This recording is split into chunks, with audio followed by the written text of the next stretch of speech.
হুম, সুপ্রিয় শিক্ষার্থীবৃন্দ, তোমরা নিশ্চয়ই সবাই ভালো আছো। সবাইকে রমজানের শুভেচ্ছা জানাচ্ছি। তোমাদের সবাইকে দেখে মনে হচ্ছে আমি ক্লাসরুমে ফিরে এসেছি। তো আসো শুরু করা যাক। আজকে তোমাদেরকে পড়াবো অর্থনীতি দ্বিতীয় পত্রের একটি টপিক, নবম অধ্যায়, সরকারি আয় ও ব্যয়, সরকারি অর্থব্যবস্থা। এর মধ্যে আছে সরকারি আয়, ব্যয়, ফি। হ্যাঁ, এই বিষয়গুলো নিয়ে তোমাদের সাথে আজকে ডিসকাস করব। চলো শুরু করা যাক।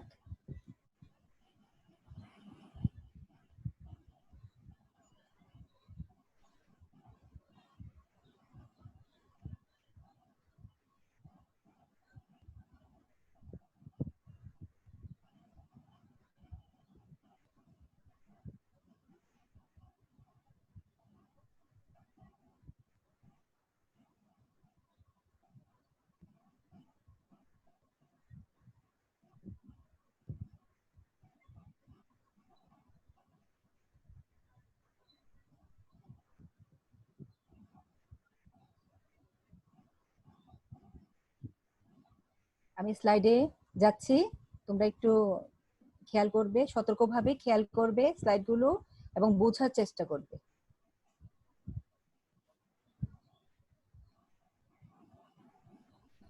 দেখো তোমাদের বিষয়বস্তু বা টপিক চলে এসেছে।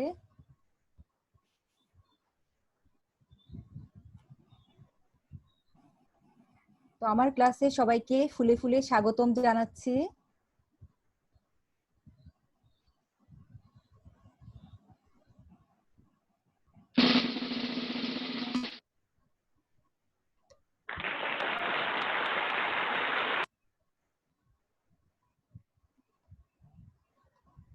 আমি নার্গিস আফরোজ, সহকারী অধ্যাপক, অর্থনীতি, কুমিল্লা শিক্ষা বোর্ড সরকারি মডেল কলেজ।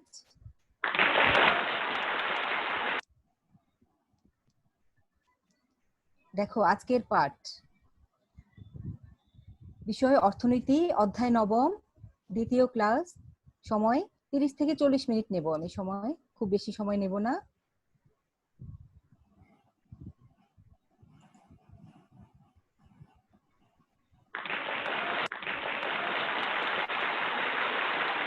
নিচের চিত্রগুলো লক্ষ্য করো, কিছু চিত্র আছে দেখো।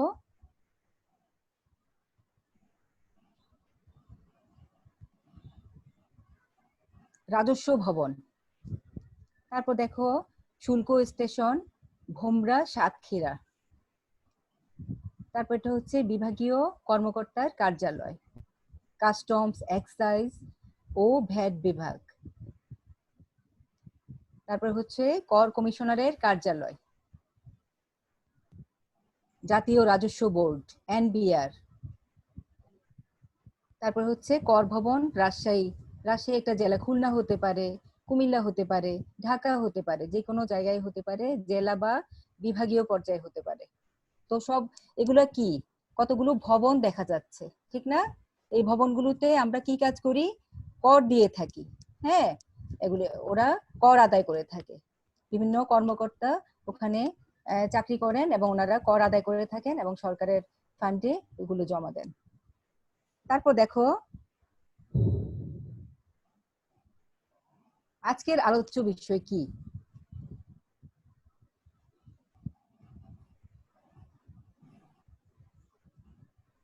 পাঠ শিরোনাম, সরকারি আয়ের উৎস।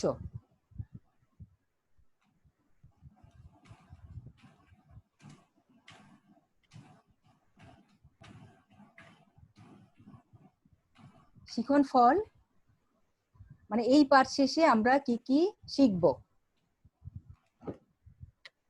সরকারি আয়ের ধারণা ব্যাখ্যা করতে পারবে, মানে সরকারি আয় কাকে বলে সেটা ব্যাখ্যা করতে পারবে তোমরা। তারপরে দেখো সরকারি আয়ের উৎসসমূহ বর্ণনা করতে পারবে। তারপরে দেখো বাংলাদেশ সরকারের আয় বৃদ্ধির উপায়সমূহ ব্যাখ্যা করতে পারবে। কর ও ফি এর মধ্যে তুলনামূলক পার্থক্য বিশ্লেষণ করতে পারবে। কেমন? এগুলো হচ্ছে শিখন ফল।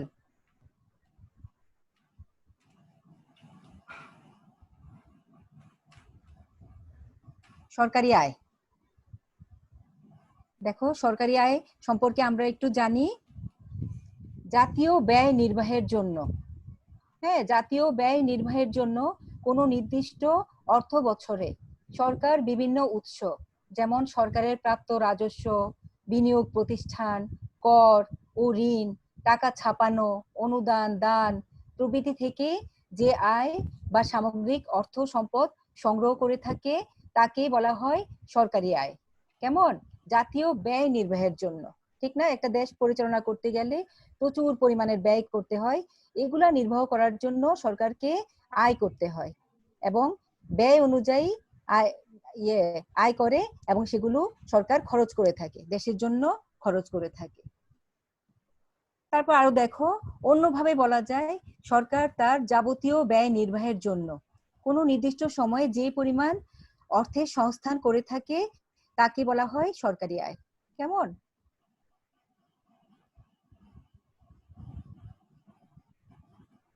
একটা ভিডিও আছে, যেমন যেমন আমরা ট্যাক্স ফেয়ার বা কর মেলাতে গিয়ে ট্যাক্স দেই, হ্যাঁ, বিভিন্ন কর্মকর্তা কর্মচারী, তারপরে ব্যবসায়ী, হ্যাঁ, বিভিন্ন টাইপের লোকজন কর মেলাতে গিয়ে কর দিয়ে থাকেন। এটা দেখলে তোমরা বুঝতে পারবে।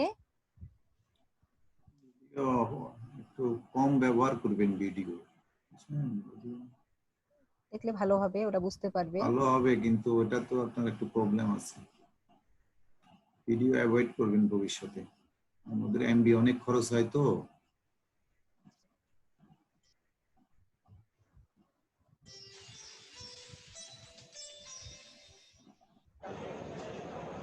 দেখো নবম বছরে পদার্পণ করছে আয়কর মেলা। প্রতি বছর মেলায় নবীন করদাতাদের উপস্থিতি বাড়লেও এখনো আয়কর নিয়ে ভীতি কাটেনি অনেকের। ফলে নিবন্ধিত করদাতার সংখ্যা ৩৭ লাখ স্পর্শ করলেও রিটার্ন দাখিলের সংখ্যা সে অনুপাতে পারেনি। করদাতাদের রিটার্ন দাখিলে সাহায্য করতে বরাবরের মতো মেলায় থাকছে ওয়ান স্টপ সার্ভিস। তবে করদাতারা যেন সাহায্য ছাড়াই নিজেরা রিটার্ন ফর্ম পূরণ করতে পারেন, এজন্য এবারের মেলায় নতুন সংযোজন করা হচ্ছে অডিও ভিজুয়াল টিউটোরিয়াল। এই করবর্ষে রিটার্ন দাখিলের সংখ্যা অনেক বাড়বে প্রত্যাশা এনবিআর এর। এবার মেলাটা হচ্ছে টোটালি ইন্টারেক্টিভ, একটা আলাদা মাত্রার মেলা। রিটার্ন দেওয়া পর্যন্ত যতটুকু সেবা আছে সবগুলো তো থাকছে, তার বাইরে সাহায্যের জন্য আমরা অডিও ভিজুয়াল পদ্ধতিতে যে ভিডিও টিউটোরিয়ালের ব্যবস্থা রাখছি, তার মাধ্যমে সে কিন্তু স্বব্যাখ্যায়িতভাবে এই রিটার্ন ফিল আপ করতে পারবেন। আমরা খুবই আশাবাদী কমপক্ষে 20% গ্রোথ হবে। করদাতা বান্ধব করা আয়কর আইন সহজ। আয়কর আইনের ভাষা বা যে পদ্ধতি, এটা সাধারণ লোকজন অনেক সময় বুঝতে অসুবিধা হয়, তো সেটার জন্য কর আইনটাকে সহজীকরণ করা দরকার। করদাতাদের সঙ্গে ট্যাক্স অ্যাডমিনিস্ট্রেটরদের একটা সেতু বন্ধন হওয়া দরকার। করদাতারা যদি এখানে এসে মনে করেন যে এই জায়গায় উনি কোনো ঝামেলায় পড়বেন বা অসুবিধায় পড়বেন, সেই ব্যাপারে এনবিআর দেখো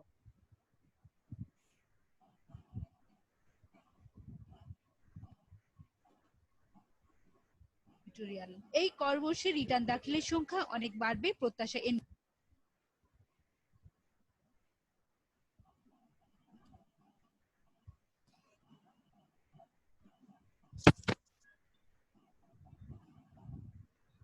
দেখো এবার পরের স্লাইডটি, অর্থাৎ কর মেলা আমরা দেখলাম কি করে সবাই কর দেয় ওখানে।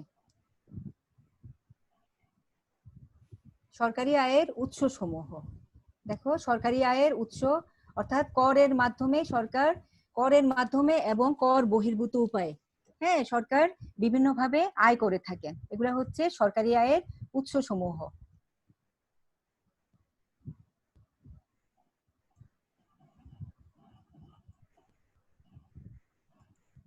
দেখো, জাতীয় রাজস্ব বোর্ড এনবিআর নিয়ন্ত্রিত কর রাজস্ব, হ্যাঁ, আয়কর, মূল্য সংযোজন কর, তারপরে হচ্ছে আমদানি শুল্ক, রপ্তানি শুল্ক, তারপরে আবগারি শুল্ক, হ্যাঁ, আমদানি শুল্ক এবং রপ্তানি শুল্ক দুটোকে একসাথে কি বলা হয় জানো? বাণিজ্য শুল্ক। বাণিজ্যের, কেননা বাণিজ্যের মধ্যে আমদানি এবং রপ্তানি রয়েছে, হ্যাঁ। তারপরে হচ্ছে আবগারি শুল্ক, সম্পূরক শুল্ক, তারপরে আরো আছে অন্যান্য কর ও শুল্ক। আয়কর, দেখো আয়কর কি তোমাদেরকে বুঝতে হবে। আয়ের উপরে, হ্যাঁ, বা ব্যবসা যারা করে, ওরা যেখানে মুনাফা ইনভেস্ট করে, হ্যাঁ ওখানকার উপরও কর দিতে হয়। হ্যাঁ আয়ের উপর কর দিতে হয়। হ্যাঁ অথবা ব্যবসায়ীরা ওই যে আমি বললাম ওরা যে ইনভেস্ট করে ওটার উপরও কর দিতে হয়। তারপরে মূল্য সংযোজন কর, ভ্যালু এডেড ট্যাক্স, এটাকে বাংলায় বলা হয় মূসক এবং ইংলিশে ভ্যাট বা ভ্যালু এডেড ট্যাক্স বলা হয়। এটা 1991-92 অর্থ বছর থেকে আমাদের দেশে শুরু হয়েছে। কেমন? ভ্যাট। তারপরে আমদানি শুল্ক। হ্যাঁ আমদানিকৃত দ্রব্য, আমরা প্রচুর পরিমাণ পণ্য সামগ্রী বিদেশ থেকে আমদানি করে থাকি। হ্যাঁ আমদানিকৃত দ্রব্য, বিলাসজাত দ্রব্য, এগুলোর উপর সরকার কি করে? প্রচুর পরিমাণে ট্যাক্স আরোপ করে থাকেন। তারপরে রপ্তানি শুল্ক, হ্যাঁ রপ্তানিকৃত পণ্য সামগ্রী এগুলোর উপরও সরকার ট্যাক্স আরোপ করে থাকেন। যেমন রূপালী ইলিশ যদি আমি রপ্তানি করি ওটার উপরও রপ্তানি শুল্ক দিতে হয়। কেমন? বাংলাদেশ সরকারকে রপ্তানি শুল্ক দিতে হয়, অন্যান্য পণ্যের উপরও সেটা দিতে হয়। আমি উদাহরণ হিসেবে তোমাদেরকে বললাম আর কি। তারপরে নেক্সট হচ্ছে আবগারি শুল্ক। হ্যাঁ দেশে উৎপাদিত এবং ব্যবহৃত হ্যাঁ পণ্য সামগ্রীর উপরে যে ট্যাক্স বা শুল্ক আরোপ করা হয় সেটাকে বলা হয় আবগারি শুল্ক। কেমন? দেশে উৎপাদিত, কেমন? এটা বিদেশে উৎপাদিত নয় বা আমদানি রপ্তানির সাথে কোনো রিলেশন নেই, এখানে দেশে উৎপাদিত পণ্য সামগ্রী ওগুলার উপরে যে ট্যাক্স আরোপ করা হয় এটাকে বলা হয় আবগারি শুল্ক। কেমন? তোমরা বুঝতে পারছো আমার কথা? হ্যাঁ একটু মনোযোগ দিয়ে শোনো তাহলেই বুঝতে পারবে। তো আবগারি শুল্ক শুল্ক যেমন কিছু দ্রব্য আছে যেমন মাদক দ্রব্য, হ্যাঁ গাঁজা, আফিম, সিগারেট, চা, চিনি, দিয়াশলাই, স্পিরিট, হ্যাঁ এই সমস্ত পণ্যের ব্যবহার হ্রাস করার জন্য বা ভোগ হ্রাস করার জন্য সরকার এই সমস্ত পণ্য সামগ্রীর উপরে আবগারি শুল্ক আরোপ করে থাকেন। কেমন? ভোগ হ্রাস করার জন্য। তারপর হচ্ছে সম্পূরক শুল্ক। সম্পূরক শুল্ক কাকে বলে? হ্যাঁ শুনো একটু তোমরা। সম্পূরক শুল্ক হচ্ছে আবগারি শুল্ক, আমদানি শুল্ক, ভ্যাট আরোপ করার পরও সরকার যদি অতিরিক্ত শুল্ক আরোপ করে বা অতিরিক্ত ট্যাক্স আরোপ করে সেটাকেই বলা হয় সম্পূরক শুল্ক। কেমন? সাধারণত বিলাসজাত দ্রব্য করের উপর, বিলাসজাত দ্রব্যের উপর সরকার সম্পূরক শুল্ক আরোপ করে থাকেন। হ্যাঁ মানে একটা পণ্যের উপর বিভিন্ন পণ্যের উপর, একটা না বিভিন্ন পণ্যের উপরে যেমন আবগারি শুল্ক আরোপ করা হয়েছে, হ্যাঁ তারপরে আমদানি শুল্ক আরোপ করা হয়েছে বা ভ্যাট আরোপ করা অলরেডি হয়ে গেছে, এরপরও যদি সরকার সেই সমস্ত পণ্যের উপরে ট্যাক্স আরোপ করে বা শুল্ক আরোপ করে ওইটাকেই বলা হয় সম্পূরক শুল্ক। কেমন? আরো আছে অন্যান্য কর ও শুল্ক, নানা রকম কর আছে, শুল্ক আছে। হ্যাঁ মাদক শুল্ক, মাদক কর, হ্যাঁ তারপরে আরো অনেক সম্পদ কর, আরো নানা রকমের কর আছে। কেমন? এগুলি হচ্ছে এনবিআর নিয়ন্ত্রিত কর রাজস্ব। তারপরে দেখো জাতীয় রাজস্ব বোর্ড বহির্ভূত কর সমূহ হতে প্রাপ্ত, হ্যাঁ এটা এনবিআর নিয়ন্ত্রণ করে না। সেই কর সমূহ কি কি দেখো? মাদক শুল্ক, তারপরে হচ্ছে যানবাহন কর, তারপরে ভূমি রাজস্ব, নন জুডিশিয়াল স্ট্যাম্প, বিদ্যুৎ শুল্ক। কেমন? এগুলো হচ্ছে রাজস্ব বোর্ড বহির্ভূত কর সমূহ। কেমন? আরো আছে দেখো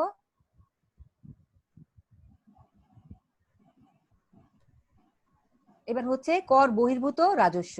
এতক্ষণ আমি পড়িয়েছি তোমাদেরকে কর রাজস্ব না ট্যাক্স রেভিনিউ, এখন পড়াবো নন ট্যাক্স রেভিনিউ বা কর বহির্ভূত রাজস্ব। এই খাত থেকে সরকার প্রচুর পরিমাণ অর্থ আদায় করে থাকে।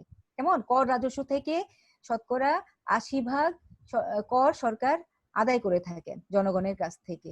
কেমন? শতকরা 80%। আর কর বহির্ভূত রাজস্ব সরকার শতকরা 20% বা 20% আদায় করে থাকেন। দেখো লভ্যাংশ ও মুনাফা, কোন কোম্পানির লভ্যাংশ হ্যাঁ এবং মুনাফার উপরে সরকার ট্যাক্স আরোপ করে থাকেন বা শুল্ক আরোপ করে থাকেন। তারপরে হচ্ছে সুদ। হ্যাঁ, সুদ থেকেও সরকারকে টাকা দিতে হয়, সুদ দিতে হয় সরকারকে। সাধারণ প্রশাসন, হ্যাঁ, এখান থেকেও এটাও হচ্ছে কর বহির্ভূত রাজস্ব। জরিমানা, দণ্ড, সম্পত্তি বাজেয়াপ্তকরণ। কেমন? অনেক সময় আইন কানুন অমান্য করলে দণ্ড পেতে পারো, হ্যাঁ, বা দণ্ড পেতে পারে কেউ, অথবা জরিমানা হতে পারে। আর সম্পত্তি অনেক সময় বাজেয়াপ্ত হয়ে যায়। এগুলোও সরকারের আয়ের অংশ। কেমন? তারপরে হচ্ছে অর্থনৈতিক সেবা, নানা রকম সেবা দিয়ে থাকে, এগুলোর জন্য অর্থ দিতে হয় সরকারকে। তারপরে ভাড়া, ইজারা, হ্যাঁ, ভাড়া দিতে হয়, এবং ইজারা মানে লিজ, এটার জন্য সরকার টাকা পেয়ে থাকে। টোল ও লেভি। হ্যাঁ, টোল কি, লেভি কি? টোল হচ্ছে তোমার যে ব্রিজ, কালভার্ট, নদী পারাপার, হ্যাঁ, তারপরে ফেরি পারাপার, এগুলা যখন পারাপার করো, হ্যাঁ, বা পারাপার হয় আর কি, তখন কিছু টাকা দিতে হয়, এটা হচ্ছে টোল। কেমন? আর লেভি হচ্ছে বিশেষ বিশেষ কাজের জন্য সরকার কিছু আদায় করে থাকে, বিশেষ বিশেষ সময়ে বিশেষ বিশেষ কাজের জন্য সরকার কিছু টাকা আদায় করে থাকে, এটাকে বলা হয় লেভি। যেমন পদ্মা সেতু, হ্যাঁ, এই পারপাসে সরকার জনগণের কাছ থেকে টাকা আদায় করেছেন আর কি, এটা হচ্ছে লেভি। কেমন? টোল আলাদা, লেভি আলাদা। এগুলি সবই সরকারের আয়ের অংশ। অবাণিজ্যিক বিক্রয়। তারপরে দেখো, পরবর্তী স্লাইড দেখো।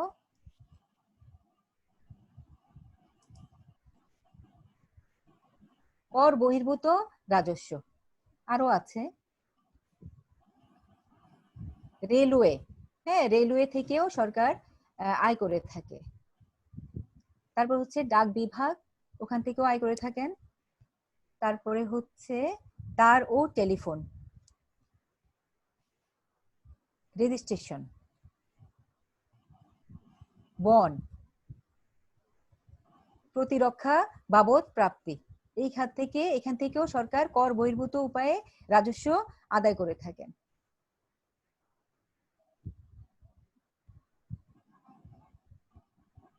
বাংলাদেশ সরকারের আয় বৃদ্ধির উপায় কি করে বাংলাদেশ সরকার আয় বৃদ্ধি করতে পারে? কারণ একটা দেশ পরিচালনা করার জন্য প্রচুর অর্থের প্রয়োজন, ঠিক না? উন্নয়ন, বিভিন্ন কাজ, প্রজাতন্ত্রের কর্মকর্তা কর্মচারীদের বেতন ভাতা, হ্যাঁ, উন্নয়ন, হ্যাঁ, সবকিছু করার জন্য প্রচুর অর্থের প্রয়োজন। তো সরকারকে অবশ্যই আয় বৃদ্ধি করতে হবে। কিভাবে সরকার আয় বৃদ্ধি করতে পারেন সেগুলি দেখো। করের ভিত্তি সম্প্রসারণ ও যৌক্তিকীকরণ।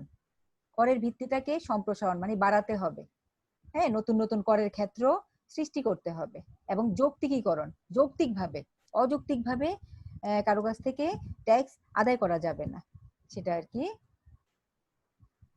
অনুৎপাদনশীল ক্ষেত্রে ব্যয় পরিহার। অনুৎপাদনশীল, যেখান থেকে কোনো লাভ হবে না, লস হতে পারে, সেগুলো হচ্ছে অনুৎপাদনশীল খাত। হ্যাঁ, ওই সমস্ত ক্ষেত্র থেকে ব্যয় পরিহার করতে হবে। কোথায় ব্যয় করতে হবে? উৎপাদনশীল ক্ষেত্রে ব্যয় করতে হবে, তখনই সরকারের প্রচুর আয় হবে। তারপরে দেখো, দুর্নীতিমুক্ত প্রশাসন প্রবর্তন করতে হবে। কেমন? দেশীয় পরিকল্পনাবিদদের নিয়োগ দান করতে হবে, কারণ বিদেশ থেকে পরিকল্পনাবিদদের আনলে প্রচুর টাকা তাদেরকে স্যালারি দিতে হবে, সেই জন্য আর কি। স্থিতিশীল রাজনৈতিক পরিবেশ, হরতাল, অবরোধ, নানা রকম আনস্টেবল সিচুয়েশন, হ্যাঁ, এগুলো যদি হয় তাহলে তো দেশের উন্নতি হতে পারবে না, ক্ষতিগ্রস্ত হবে। হ্যাঁ, গাড়ি ঘোড়া ভেঙে ফেললে, রাস্তাঘাট ভেঙে ফেললে, ব্রিজ, কালভার্ট এগুলার ক্ষয়ক্ষতি করলে কি হবে? অর্থনীতির ক্ষতি হবে। তারপরে বেসরকারি খাতের সম্প্রসারণ। কেমন? সরকারের পাশাপাশি জনগণকেও এগিয়ে আসতে হবে।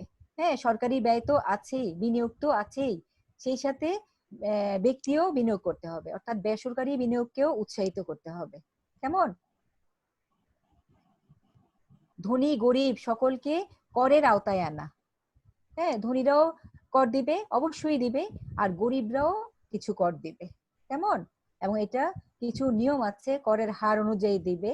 যার আয় বেশি সে বেশি হারে কর দিবে, যার আয় কম সে কম হারে আয় দিবে। সেই হিসাবে করকে 3 ভাগে ভাগ করা যায়। একটু শোনো তোমরা।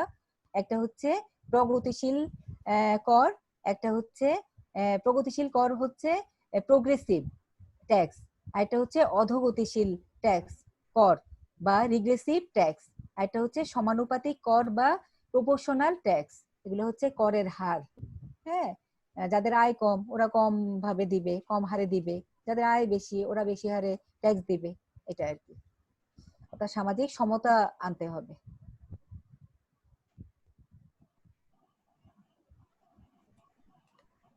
তারপর দেখো কর ও ফি এর মধ্যে পার্থক্য আমরা জেনে নেই। প্রথমে আমাদের সংজ্ঞাগুলো জানতে হবে, কর কাকে বলে, ফি কাকে বলে। কেমন? সংজ্ঞাগত পার্থক্য আমি বলছি তোমাদেরকে, সংজ্ঞাগুলো কিছুক্ষণ পরেই বলবো। আগে দেখি নেই পার্থক্যের ধরনগুলি কি কি, কোন কোন দিক দিয়ে আমরা পার্থক্য নির্ণয় করব। দেখো সংজ্ঞাগত পার্থক্য, প্রথমে আমরা করের সংজ্ঞা দিব। কেমন? যা সরকারকে আমরা বাধ্যতা কোনো কিছু প্রত্যাশা না করে, হ্যাঁ, জনগণ যা সরকারকে বাধ্যতামূলক ভাবে দেয়, যে অর্থ প্রদান করে বা বাধ্যতামূলক ভাবে যে অর্থ দেয় সেটাকেই বলা হয় কর। কেমন? অর্থাৎ কর হচ্ছে বাধ্যতামূলক, দিতেই হবে, যার উপর কর আরোপ করা হবে তাকে অবশ্যই কর পরিশোধ করতে হবে। কেমন? আচ্ছা, আর ফি কাকে বলে? কোনো বিশেষ সুবিধা পাওয়ার আশায়, হ্যাঁ, এটা অকর রাজস্ব, আর কর তো কর রাজস্ব, ঠিক না? ফি হচ্ছে অকর রাজস্ব, নন ট্যাক্স রেভিনিউর একটা অংশ। এটা এটা এটার বিনিময়ে কোনো সেবা পেতে পারি আমরা। যেমন ভূমি রেজিস্ট্রেশন করতে গেলে ভূমি ফি, রেজিস্ট্রেশন ফি দিতে হবে, ঠিক না? তারপরে ব্যবসা পাতি খুলতে হলে বা ব্যবসা করতে গেলে আমাকে ট্রেড লাইসেন্স করতে হবে। টিভি, ফ্রিজ, হ্যাঁ, এসি এগুলো কিনতে গেলে আমাকে লাইসেন্স করতে, গাড়ি কিনতে গেলে আমাকে লাইসেন্স করতে হবে, ঠিক না? কোর্টে মামলা মোকদ্দমা, হ্যাঁ, এগুলা পরিচালনা করতে গেলে কি করতে হবে? কোর্ট ফি দিতে হবে। কেমন? অর্থাৎ ফি এর বিনিময়ে সরাসরি আমরা সেবা পেতে পারি, আর করের বিনিময়ে আমরা সরাসরি কোনো সেবা পাবো না। হ্যাঁ, কিন্তু পরোক্ষভাবে সেবা পাবো। পুরা দেশের উন্নয়ন হলে আমারও উন্নয়ন, ঠিক না? এরকম আর কি, করটা এই জন্যই আমরা দিয়ে থাকি।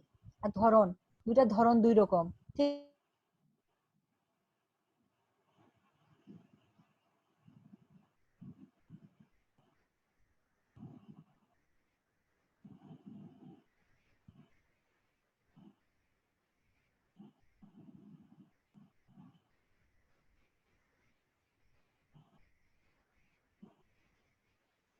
ম্যাডাম শোনা যাচ্ছে না?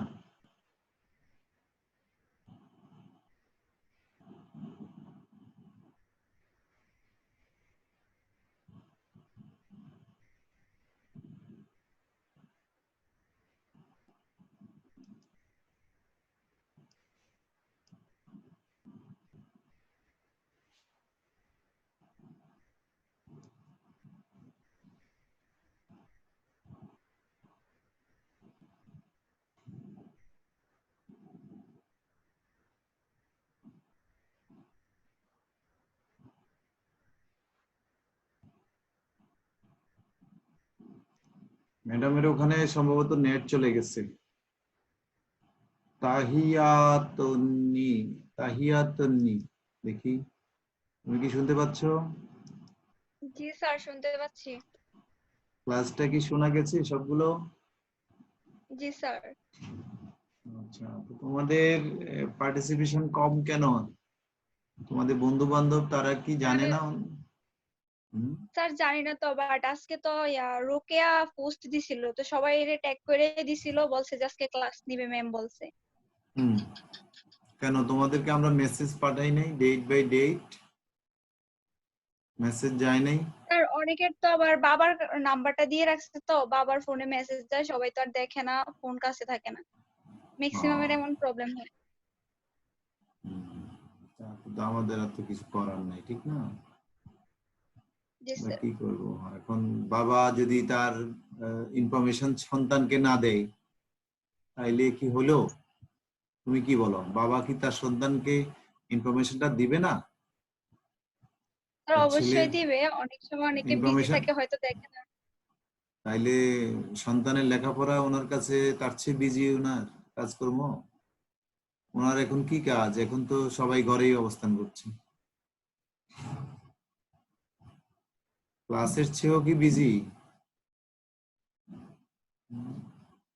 স্যার সেটা তো আর জানি না, অনেকে বলে শুনি এজন্য বললাম। আচ্ছা, ঠিক আছে।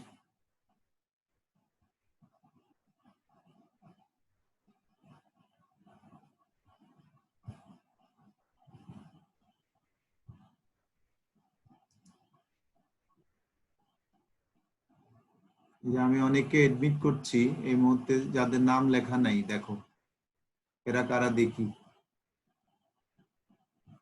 এই যে কোনো নাম লেখা নেই। ও, ম্যাডামেরও তো নাম লেখা নেই। আমি তো এই জন্য আপনাকে চিনতে পারি নাই। লেখা ছিল তো, কোথায় গেল নাম? আপনার তো নাম লেখা নেই। নাম তো লেখা ছিল স্যার। রিলায়েন্স পিসি লেখা, বুঝছে? ও না স্যার, নাম তো লিখছিলাম আমি, কোথায় গেল আবার? আপনি আবার শুরু করেন, না হলে আপনি সময় কভার করতে পারবেন না, কারণ আমাদের 40 মিনিট ডিউরেশন, তার মধ্যে অনেক চলে গেছে। আর কেটে গেছিল কেন এটা? এটা গেছে আপনার ওখানে নেটে সমস্যা। আর প্রথম থেকে শুরু করব? না না না রেকর্ডিং? না না না, আপনি ওই মাঝামাঝি থেকে যেখানে অফ হয়ে গেছিলেন সেখান থেকে যান। আচ্ছা স্যার। আর আপনি স্লাইডটা সবসময় ডেস্কটপে রাখবেন, একেবারে ভিতরে রাখেন কেন? যাতে করে খুলতে সুবিধা হয়।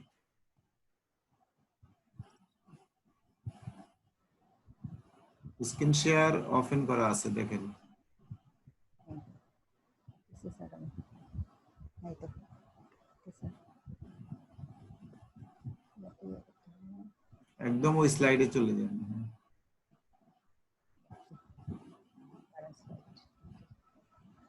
কর ও ফি এর মধ্যে পার্থক্য, সংজ্ঞাগত পার্থক্য, ধরন, সেবার সম্পর্ক, আইনগত দিক এবং উদাহরণ, হ্যাঁ এগুলো নিয়ে তোমাদের সাথে আলোচনা করেছি। এবার দেখো পরবর্তী স্লাইডটি।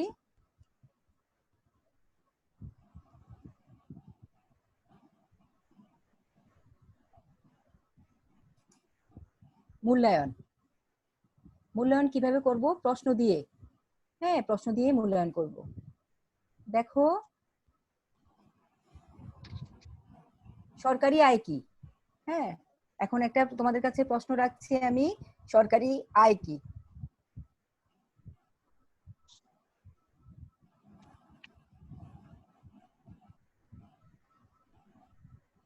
কর কি? এতক্ষণ কিন্তু আমি এগুলো তোমাদেরকে বলেছি। হ্যাঁ সরকারি আয় কাকে বলে বা সরকারি আয় কি, কর কি। তারপরে দেখো ফি কি,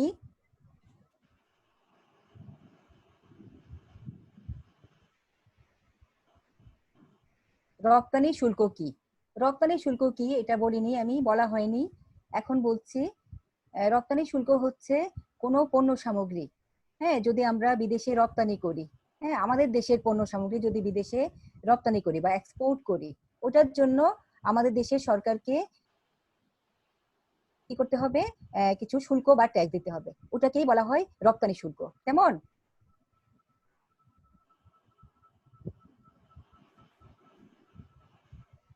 ভ্যাট কি? হ্যাঁ ভ্যালু এডেড ট্যাক্স বা বাংলায় বলা হয় মূসক। কেমন? এটা হচ্ছে এক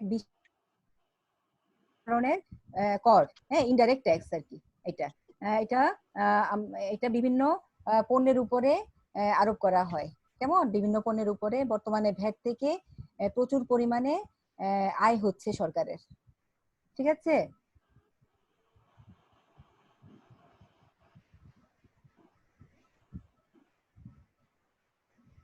ভ্যাট কত সালে চালু হয়?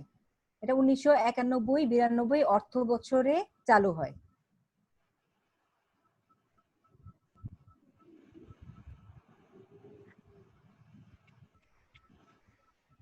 একক কাজ, বাসায় বসে বসে তোমরা এই কাজগুলো করবে। প্রশ্ন: সরকারি আয়ের গুরুত্বপূর্ণ খাতসমূহ লিখো। হ্যাঁ যে সমস্ত গুরুত্বপূর্ণ খাত আমি তোমাদেরকে বলেছি এগুলা খাতায় লিখবে এবং কলেজ খুললে আমাকে তোমরা অ্যাসাইনমেন্ট আকারে দেখাবে।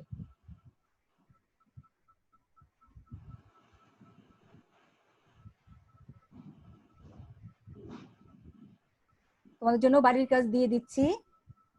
দেখো, একটা উদ্দীপক, মানুষ আয় বুঝে ব্যয় করে, কিন্তু যে কোনো দেশের সরকার ব্যয় অনুসারে আয় করে। হ্যাঁ, আয় বুঝে ব্যয় করে। Cut your coat according to your cloth. হ্যাঁ, মানে কোটটা কাটবে কাপড় অনুযায়ী, ঠিক না? আয় বুঝে ব্যয় করা। আর যে কোনো দেশের সরকার কি করে? ব্যয় অনুসারে আয় করে। হ্যাঁ, প্রথমে ব্যয়টা দেখে কোন কোন খাতে ব্যয় করতে হবে, কি পরিমাণ অর্থ ব্যয় করতে হবে, কোথায় কোথায় ব্যয় করতে হবে, এবং সেই অনুযায়ী জনগণের কাছ থেকে আয় করে থাকেন। কেমন? সরকার আয়কর, সম্পদ কর, ফি, হ্যাঁ, তারপরে বিভিন্ন অন্যরকম মাদক কর, রেলওয়ে, তার, টেলিফোন, ভ্যাট, আবগারি শুল্ক, লাইসেন্স ফি, উত্তরাধিকার কর, জরিমানা, ডাক, তারপরে টেলিফোন, কারখানা ইত্যাদি উৎস হতে আয় করে থাকে। যদি এসব উৎস আয় দ্বারা ব্যয় সংকুলান না হয়, তবে ঘাটতি অর্থায়নের হিসাবে সরকার অভ্যন্তরীণ এবং বৈদেশিক উৎস হতে ঋণ করে থাকে। যদিও দুইটা উৎসের সুবিধা অসুবিধা উভয়ই রয়েছে। হ্যাঁ, যদি এত এত আয়ের উৎস আছে সরকারের, এগুলা থেকে আয় করে যদি ব্যয় সংকুলান না করতে পারে, এরপরে সরকার কি করে? অভ্যন্তরীণ উৎস, যেমন ব্যাংক, বিভিন্ন আর্থিক প্রতিষ্ঠান আছে না, ওখান থেকে সরকার কি করে? লোন নেয় বা ঋণ করে থাকে। এবং বৈদেশিক উৎস, বিদেশ থেকে, ব্যক্তি বিদেশ থেকে ঋণ নিতে পারবে না, কিন্তু কোনো একটি দেশের সরকার অন্য দেশ থেকে বা বিদেশ থেকে ঋণ নিতে পারবে। কেমন? অবশ্য দুটোরই সুবিধাও আছে যেমন অসুবিধাও আছে। আচ্ছা, এটা হচ্ছে উদ্দীপক। তারপর দেখো প্রশ্নগুলো।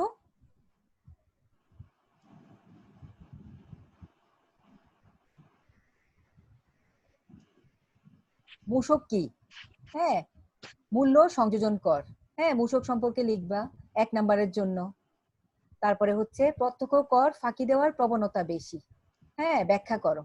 প্রত্যক্ষ কর মানে ডাইরেক্ট ট্যাক্স, যেটা হ্যাঁ তোমার করের করঘাত এবং করপাত যদি একই ব্যক্তিকে বহন করতে হয়। করঘাত মানে হচ্ছে করের প্রথম আঘাত, মানে আমার উপর করটা আরোপিত হয়েছে, শেষ পর্যন্ত আমাকেই সেই করটা দিতে হবে। যেমন আয়কর, ঠিক না?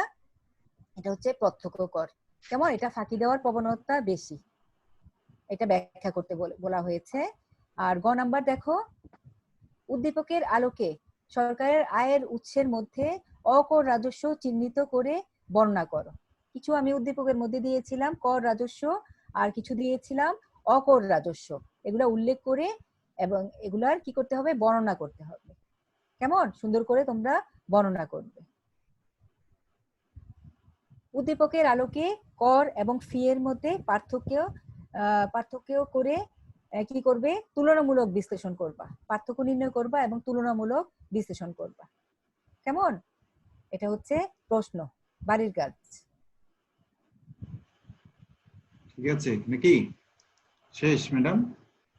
হ্যাঁ, প্রায় শেষ। আগামী পার্ট একটু, আগামী ক্লাসে তোমাদেরকে আমি কি পড়াবো একটু জেনে নাও। সরকারি ব্যয়ের ধারণা ব্যাখ্যা করতে পারবে।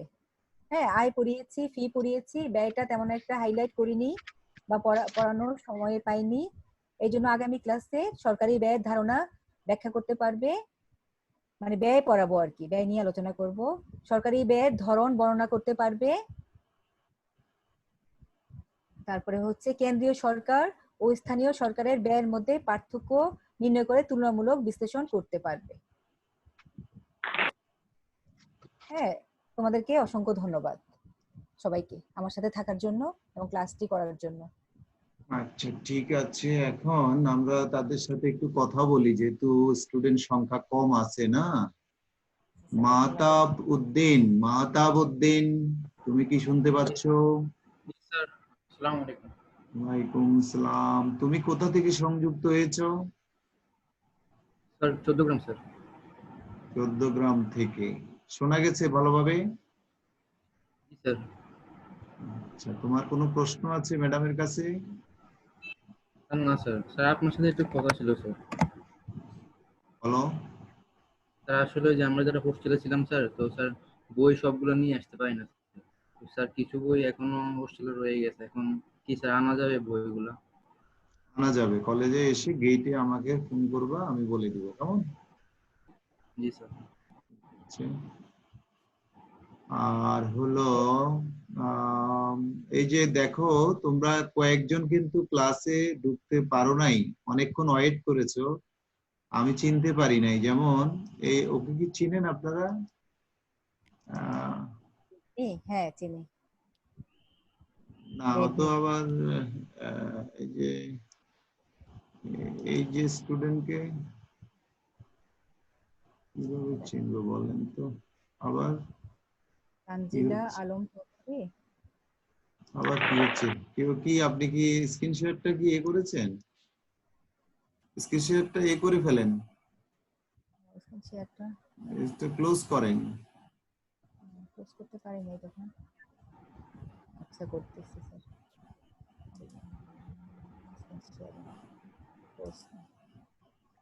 ডিসেবল এখন এই যে ও স্টুডেন্টের আপনার এই যে ভিডিও আবার অফ করা আছে, দেখছেন? অল্প কয়েকজন, অথচ ভিডিও অফ করা আছে। কোথায় যাবেন? এই যে ওকে দেখেন, ভিডিও তানজিলা।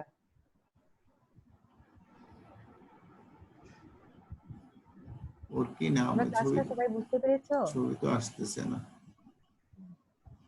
ও মোবাইল বন্ধ করে, এটা বন্ধ করে রেখেছে। এই যে স্টুডেন্টটা কে? এই যে সেট দিয়ে কিভাবে বুঝবেন আপনি? স্টুডেন্ট আইডেন্টিফাই কিভাবে করবেন যদি নামটা না লেখেন?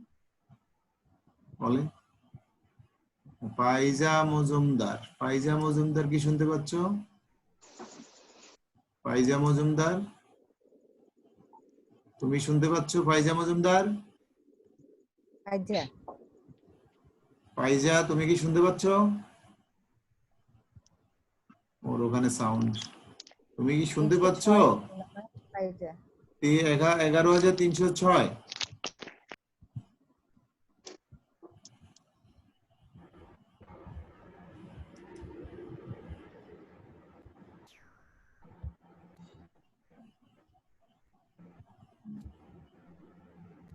11,306।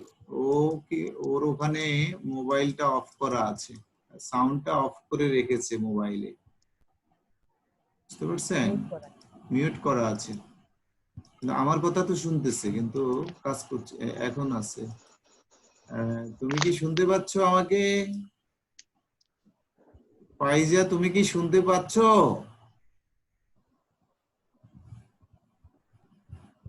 তুমি কি শুনতে পাচ্ছ আমাকে?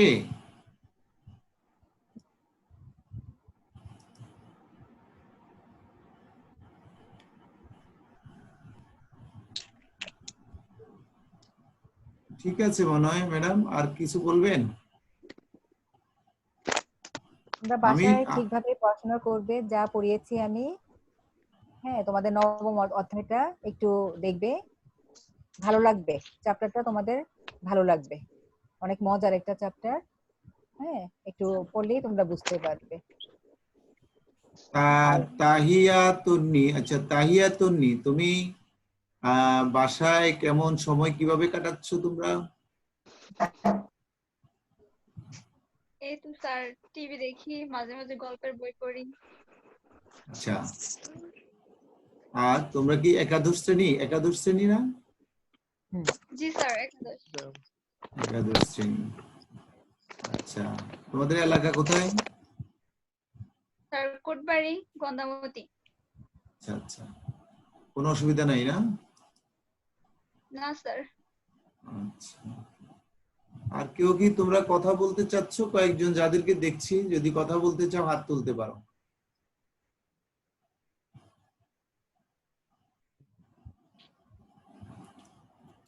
তো যাই হোক, তারপরও ক্লাসে অংশগ্রহণ করেছে, এটাই হলো আমাদের সন্তুষ্টির জায়গা। আমরা আশা করছি তারা আস্তে আস্তে আরো বাড়বে। তো ক্লাসটা মোটামুটি দেখে অনেক ভালো লেগেছে। ধন্যবাদ সবাইকে। ধন্যবাদ সবাইকে।